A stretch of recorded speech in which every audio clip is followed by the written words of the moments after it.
Hi, Roy here on my channel Roy Reads Anything, a booktube channel about omnivorous reading. And that includes the trashy reads of Garbaugust, which was, in the past, a reading event devised by Criminally, and all the details are down below. So that's all done with. I did the whole Garbingo card. Yes, I did the ninjas, just about. That was good, and I also did all the themed weeks, which are sort of fossilised on these shelves. So let's have a bit of a tour of those and see where we've ended up. Quick shelf tour of the physical books I read during Garbaugust. There was a Anything Goes week when I read Frankenstein Lives Again, which is part of this huge tome. The Sorrows of Satan for Marie Corelli, part of my Victorian Garbaugust reads. Sort of a mutant offspring of Victober and Garbaugust, I suppose. Sean Hudson's Slugs, classic. Animals Attack. Started Valley of the Dolls at that point, which was the group read, and only if I needed a bit of overtime to finish that. Also read Promotion Tour by Terry Hartnett, which has gone on its way on tour, but luckily I can remember what the cover looks like. Then there was the category Romance Men's Adventure week, that included starting a Mary Braddon novel, reading The Destroyer, a Killmaster story, and Jane Converse Romance Nurse Against the Town. I read an Executioner book as well on the Kindle. Then Sex and Violence week, Penny Bloods, collection of Penny Dreadful type stories, Death of the Führer, the maddest book ever written in words on paper, The Baroness, the trashiest of the books I read, a Richard Allen gang story, and Feathers by Steve Piper, much more up to date, kind of also pretty gangy as well, and with a great haircut. Then the final week, 10 Nights in a Bar Room, is a temperance novel, kind of a moral panic. Enter the Dragon novelisation, and The Last Days of Pompeii. Da-da. Right then, Last Days of Pompeii, a novel by Edward Bulwer Lytton, also known as Lord Lytton, that was written in 1834 and was a massive bestseller. So Bulwer Lytton, like I say, huge celebrity author of the time. Probably his star is not so much in the ascendant anymore. He doesn't seem to be on the sort of curriculum of literature, or known as a classic exactly. I think the fact that he invented the phrase "it was a dark and stormy night" probably didn't do him any favours. Also, interestingly, he invented the concept of vril, a kind of mystical life energy that was adopted into actual mysticism in theosophy, and also into a product you can get to this day, Bovril.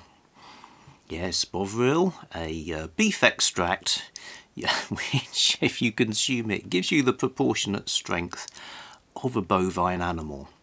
It's really good video about vril and all of that stuff by Gavin at Genre Books. I'll do a link to. Anyway, this is one of his big books, The Last Days of Pompeii, which, as it sounds, is a historical tale about the city of Pompeii in Roman times that was destroyed about this time of year, when the volcano Vesuvius erupted and ash showered down in a very short space of time and kind of calcified some of the citizens, so there was this sort of preservation of the city, which you can still visit. So it was a bit like the pyramids, you know, like Egyptomania. It was something the Victorians were fascinated by, and there are lots of kind of sensational myths about it, some propagated in this very book. So what happened? Well, what doesn't happen?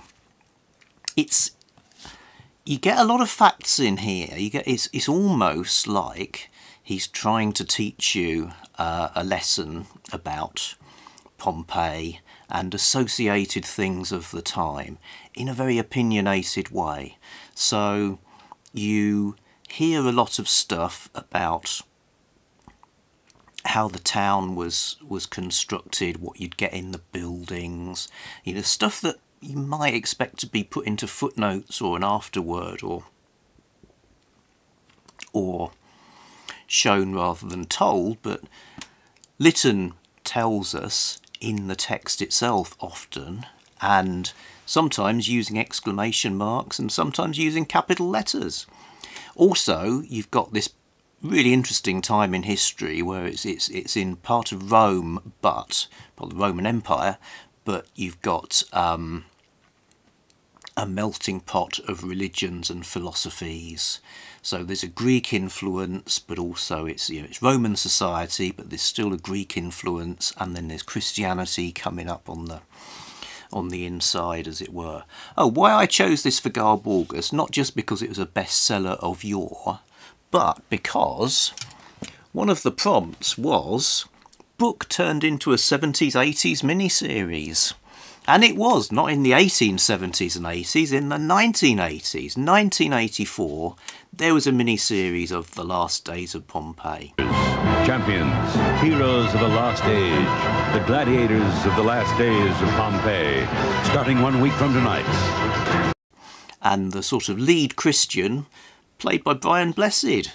So it looks pretty good, actually. Not watched it yet, apart from a few scenes and a bit on YouTube. So that was cool. So you get all this kind of quite worthy stuff, you know, this, oh yeah, we're learning lessons, there's philosophy, there's religion, and all of that is wrapped around a really pulpy story. Okay, so the sort of vivid characters and action that you get of the plot are like good sort of pulpy stuff. So you've got your there's an evil priest. He's Egyptian. He's a priest of Isis, but it's all a sham. This is something he knows. The inner circle know that they just keep the rubes on in line by their sort of chicanery. There's a love triangle. Both he and more or less the hero Glaucus, who's a sort of a golden playboy of the time, they both fancy Ione, a classic great beauty. So there's all that, you know, can the virtue of this great woman be assailed by the evil priest? You get odd things that wouldn't be out of place much later in say a Robert E. Howard book, like you know, a slave gets whipped. Gladiators, they battle. All of that kind of stuff. So it's kind of a torrid romance in the old sense, with a sort of incredibly detailed historical story as well. Nydia is a brilliant character. So the blind flower seller, this young woman who's a slave, but she you know, she makes her way in the world. She was so popular as a character that she appears in art. She was made into a great marble sculpture, and she really sort of drives the story as well. There is no spoilers. There is doomed love. There is captivity, escape, and all of this against the background of the Vesuvius about to explode. You know, so it's like we know that this is all going to end in like a disaster movie kind of scenario, and we're wondering, oh, will our favourite characters, who survives, if anybody? who's doomed, who become like famous figures that you can still go and visit. He actually tells you bits of Pompeii you can go and see, and totally breaks the fourth wall, you know, in the text itself, saying, yeah, I chose this villa from the real Pompeii to be the one in the story, you know. So you know, they don't make them like this anymore, but I really enjoyed it. Last Days of Pompeii, my last proper Garbaugust read, because I needed a bit of extra time to finish Valley of the Dolls. So available in all the formats, including 80s miniseries. It's also been adapted in tons of other ways, other kind of movies going back to the silent era. Not one, not two, but 3 operas, classics illustrated comics, not once but twice. Second time by Jack Kirby, although it's not a great Jack Kirby comic, but still. So it's sort of been in the culture, so much so that I actually want to read about, knowing that some of his stuff will be pretty much off the mark. You know, there's fanciful elements like witchcraft and so on, but leaving that aside, I think even some of his ostensible facts have probably been superseded by knowledge. So I've bought the Mary Beard book about Pompeii as well, to have a look at some point. Okay, that's that. Back soon with something else. Bye.